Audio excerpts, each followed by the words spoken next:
Well, it definitely seems like there is really fun banter through all of you guys, the moments where you're all on screen together. What was it like shooting that, if you guys want to just go down the line, even for you guys finally seeing them all together in the suits?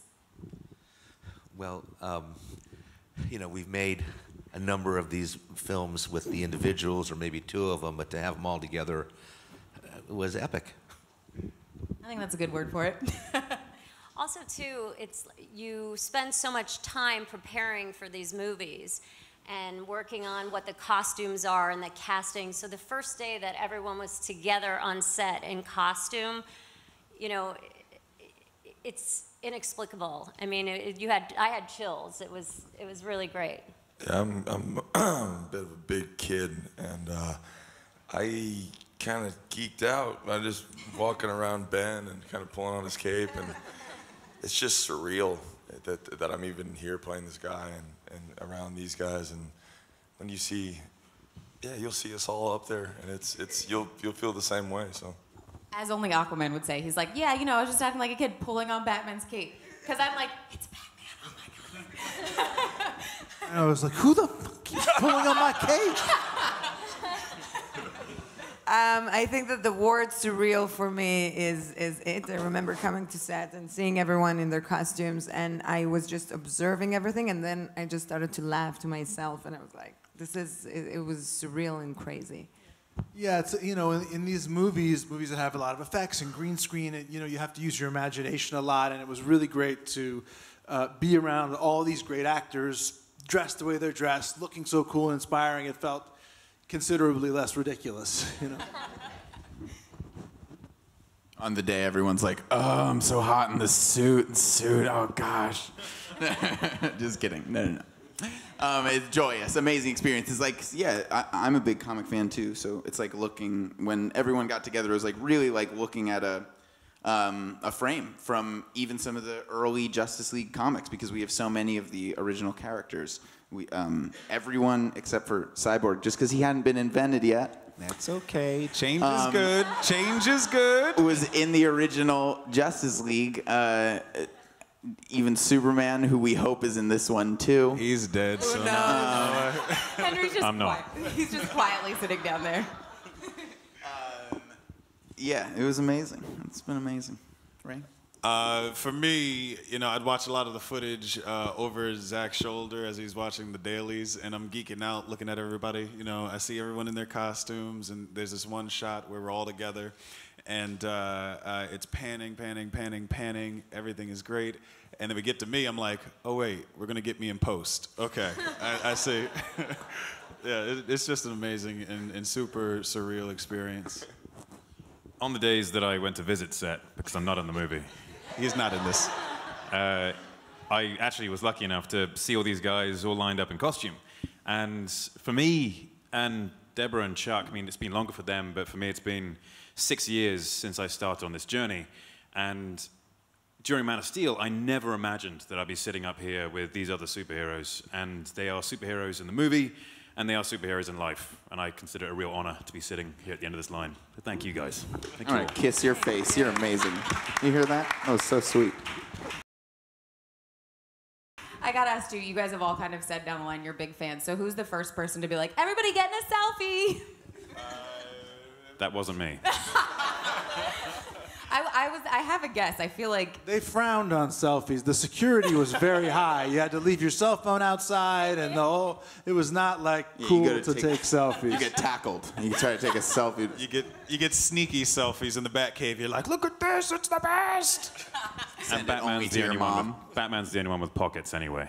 Yeah. It's true. You could hide it in there in his utility belt. No one would ever see it. I did steal stuff from the Batcave, though. I'm going to come out and tell you guys that right now. So did Jason. We both I'm a natural-born thief, so yeah. Little things. I feel like now that you're coming clean, what did you take? I got like like these little bullets with the little red cap on top of them. Bat bullets. And yeah, because I give it to my son. Mark Hughes from Superhero News. My question is for Ray. Your character is the only one who perceives his powers as sort of a curse instead of a blessing, really. Can you talk about how you approached Victor's changing perception of himself through the film and how that kind of reflects the team dynamic overall, moving from a lot of conflict and uncertainty toward embracing kind of this heroic destiny? Well, I think in a lot of ways, Cyborg is super reluctant to join the team because of the trauma that he's had due to his accident and the fact that he can't live a normal life the way that these other members can. He can't take off his costume and just walk the streets and assume a different identity. He's both Victor Stone and Cyborg 24/7. So balancing that duality within oneself was a very interesting process, but we had a lot of lead-up time to talk about the character, and Zach and Chris, Zach put Chris Terrio and I together, and we started talking about concepts from the very beginning, like the ideas of everything and where they planned on going with it. And I had a lot of lead-up time into it as well. I had about a 3-year process from start to finish with this film, which was absolutely necessary because the character is super deep. He's super deep, and I think him being able to put, the negative notions aside about himself and about his powers is sort of what this is all about, and being able to become a part of a team the way he once was when he was an American football player. So I hope it resonates with the fans. I'm Brandon, comicbook.com. My question is just with having worked with both Zack Snyder and Joss Whedon, I was just wondering if you could talk a little bit about what the set was like, some of the differences, and how they kind of maintained the atmosphere on set and all that kind of stuff, and how they operated with you guys. Well, I got to address that. I mean, the movie is, Zach's DNA. Cast the movie, designed the movie. There's something that people, I think, don't understand who don't actually work on movies, which is how much of the work is done in prep. How much, the casting, the sets get built, the story is written, the ship is in essence sailing. Like I found as a director, you could maybe change 10%, 15% or something kind of on the day. So you really had Zach's ship set sail for us, and we were fortunate that when Zach was not able to continue, we got really lucky in that we got a guy who's very accomplished in his own right, and particularly in this genre, and he kind of sprinkled some of his fairy dust on our movie and finished it. And I don't think there's any way to go back like to me and I look through scenes and go, that's a Joss scene, that's a Zach scene. It was more, they were both working together toward a common goal. Debbie would know better than I would certainly, but I got the sense that Joss was working from what he had discussed with Zach before he stepped in. And for you guys up here, obviously, they've all kind of said how long of a process it was, and then having 2 directors working on the film. Can you talk about that a little bit? Just making sure that the vision that you guys had from the beginning, that you wanted as fans and for us as fans to see, finally came together. Yeah, I mean, listen, I think for us, this whole thing is so bittersweet because we have been working on this franchise for the past, almost 8 years when we started developing the script for Man of Steel. And then we moved on to BVS, and also Zach developed the story for Wonder Woman, which was leading up to the point of Justice League, where these characters were finally going to come together. I mean, this was a really great hero's journey, and a journey for these characters to be the characters that they are today. So not being able to complete his vision, was extremely difficult. So that makes it hard. But we were lucky that we had Joss already working on script pages. And, our feeling is that we're hoping that people don't think about how the movie was made when they went to see it, because these characters are bigger than any director. They're bigger than any of us. And we love and adore these characters, and we love and adore all these people here, so. How about for you, Chuck? Well, I mean, I can't really say it any better than Debbie or Ben, Of course, it's been just a great privilege and fun to work with Zach and Debbie on, and all of the actors in the various films, starting with Henry, with Man of Steel, and then as Ben with Batman versus Superman and Henry, and then Gal and Wonder Woman, and then the whole team together right now. It's been, actually in a wonderful way, you know, a great learning experience and life experience. And, you know, it was sad not to have Zach there, but as, you know, we've been saying, to have Joss come in, and he had already been working with Zach, and now we're just really happy with the movie and really happy with the dynamics of what we're doing and how great these characters, you know, infused by this talent, have made these characters, and we're really happy to be sharing it with everybody. My name is Eric Eisenberg from Cinema Blend. My question is for Mr. Momoa. From the world of comic book movies, you've kind of been working in reverse, going from the team-up movie to the solo film. I'm just curious about the process of working this character from that direction, and also how the work on Justice League wound up impacting the work on the solo film. Well, I think that was one of the, I mean, it all kind of came from Zach's mind.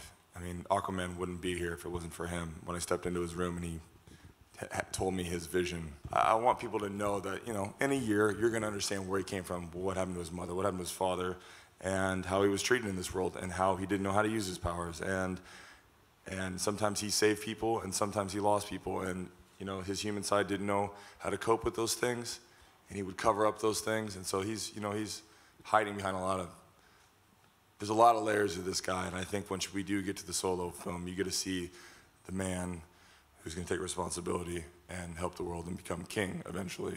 So this one, I don't really think that he is Aquaman, he's Arthur Curry, but he's not. He hasn't done the trident yet, and it's coming. But just stick with it. And he's Simba right now. For the people who are like, that's not my Aquaman, just like, just wait a little bit longer. Jenna Bush from Coming Soon. I'm curious what sort of team building work you guys did. Did you train together, or was there anything else you guys did together? Parcheesi. No, I mean, I think a lot of it is the time we got to spend between takes. I see some familiar faces who were with us for set visits here today. And I mean, what you saw is what you got. I mean, being around these guys, the different energy and the different comedic sensibilities with respect to that, I think it did build the team in a pretty organic way. I think that going back to Zach, he did magnificent work casting, like plunking and knowing exactly which one is going to make the best of its character and how the whole will work together. And it's been super easy. It's been very natural. I mean, no hours at the psychologist, you know, sofa talking about each other. No, it's been super fun and very easy.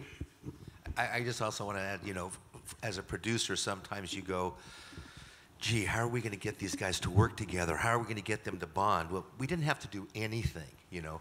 If you went into the gym, sometimes many of them were there, sometimes they weren't. If there was take one, between take one and take two, or take three and take four, you'd look around, they were together. And, you know, it was the most easy coming together of a group, on any group experience on a movie that I've ever seen. The other thing too is we spent a lot of time on set. It was the first time I've ever stayed on set. Normally, I got massive ADD and I can't sit still and I gotta go do something. So I'd always run back to my trailer. But we were just we lived in our tents and we have a band. Yes, he did the drums. Andrew did the drums. We did some singing. Ben did the Bruce voice. It's been super awesome. I'm telling you. There's a Twitter time. It's a swell time. Hey guys, Aaron Sagers with the Sci-Fi Network. This is a cornball question, but I think a relevant one. The movie, well, the movie starts off with sort of this message of hope and Superman's logo, and then it carries on with this call to action to get involved in a divided world. So, just for each of you, why do you think that kind of resonates in 2017? Why do you think that that is an important message for this movie to have? Gal, why don't you start? Okay.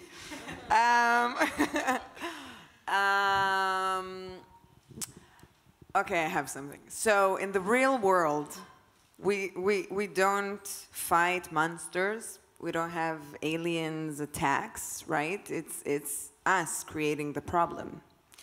And I think that it would have been wonderful if somehow us, human, could get together and come together and just be and do good to each other and try to make the world a better place. So I'm giving you a cheesy answer right back at you. But I mean it from the bottom of my heart. One of the reasons that we make these films is because they're, and these characters have lasted for so long, is because they're inspirational and aspirational characters. So if these varied metahumans, those who have superpowers and want them, those who have powers and don't want them, those that they come from different places in life and haven't figured out all their issues, if they can come together, then hopefully that'll resonate to the world and see maybe they can come together. Well, and I think that's the thing, at least for me, that has always been so awesome with comic books, is you can approach things that may be a little bit hard to talk about or a little bit difficult to talk about as a group and talk about them in the comics, and then you get these superheroes who are portraying that. And honestly, it's one of those things where you see it on the screen and you're like, if it makes you do anything, even a little bit more that makes you feel like a superhero, then they did their job. So yeah, and it's inspiring to see people with so much power who could go in a different direction and go toward the negative side. It's great, and it's important for us to see people with power doing good, and hopefully that'll inspire other people who have power to continue that. Rob Keys here from ScreenRant.com. This question's for Ben. Bruce has gone through a lot getting to this point and has kind of overcome and changed his perspective and succeeded in assembling these godlike beings for the greater good. But now Bruce is in a world where he sort of relies on godlike beings, maybe to fight godlike beings. How does he cope with that going forward?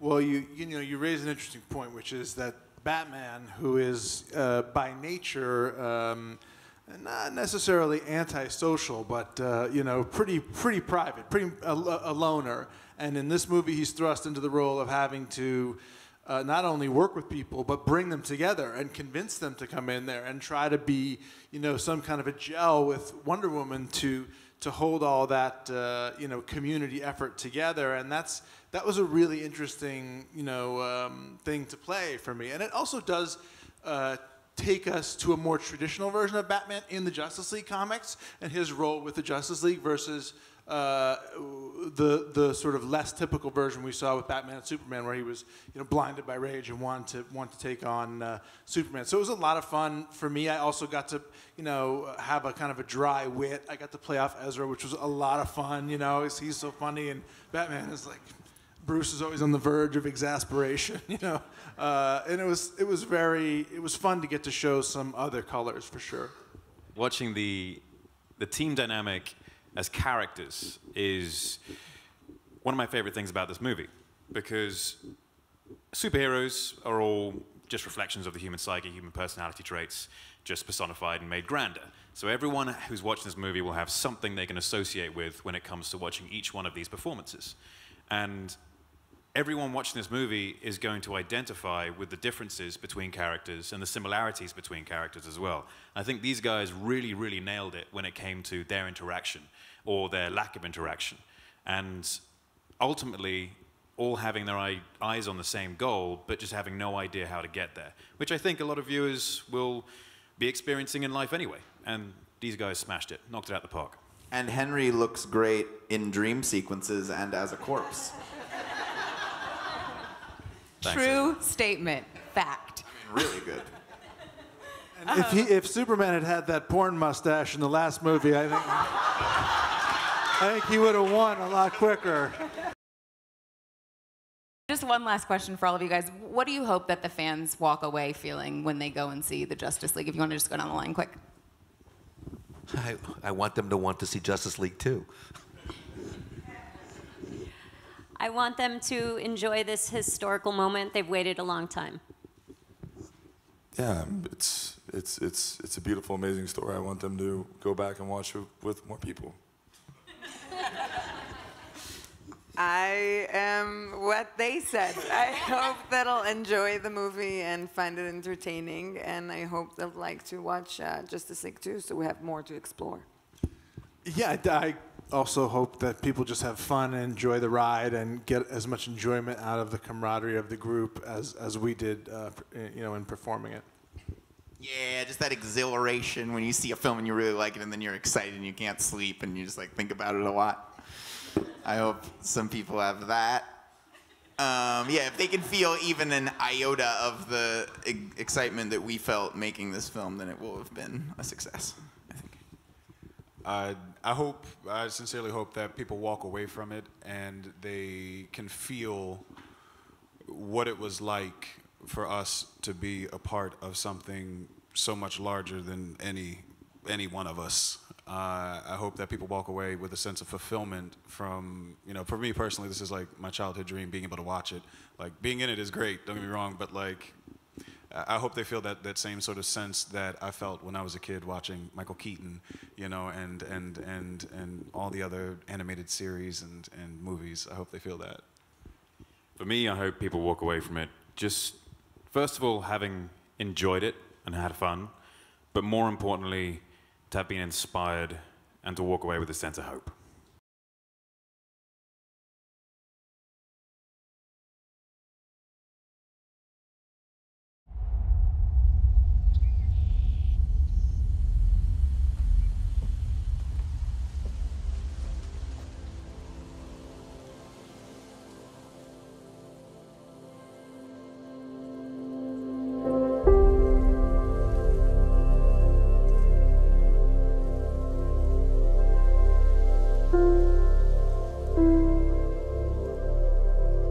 Take that as a yes.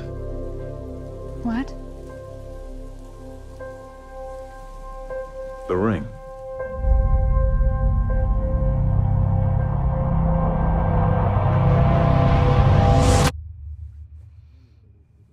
The world remains in mourning after the death of Superman. Violence, acts of war, and terrorism are all on the rise. I had a dream. It was the end of the world.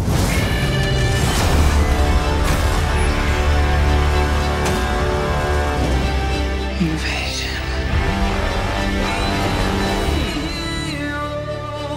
I think it's something more. Something darker.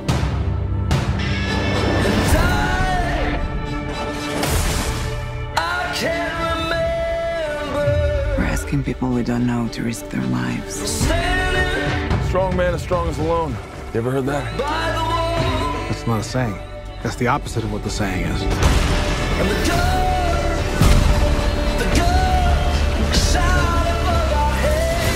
Divided. We are not enough.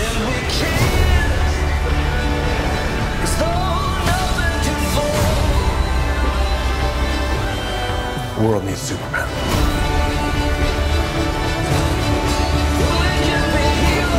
I made him a promise. This is why I brought you together. Ride ain't over yet. My man.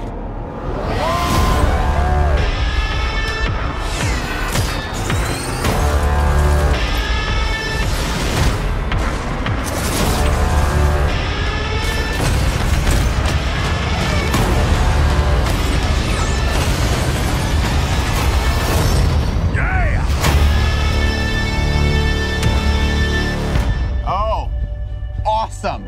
As a bat signal, that's your... Oh, sorry. That's your signal. That means we have to go now. Yeah, that's what that means. It's so cool.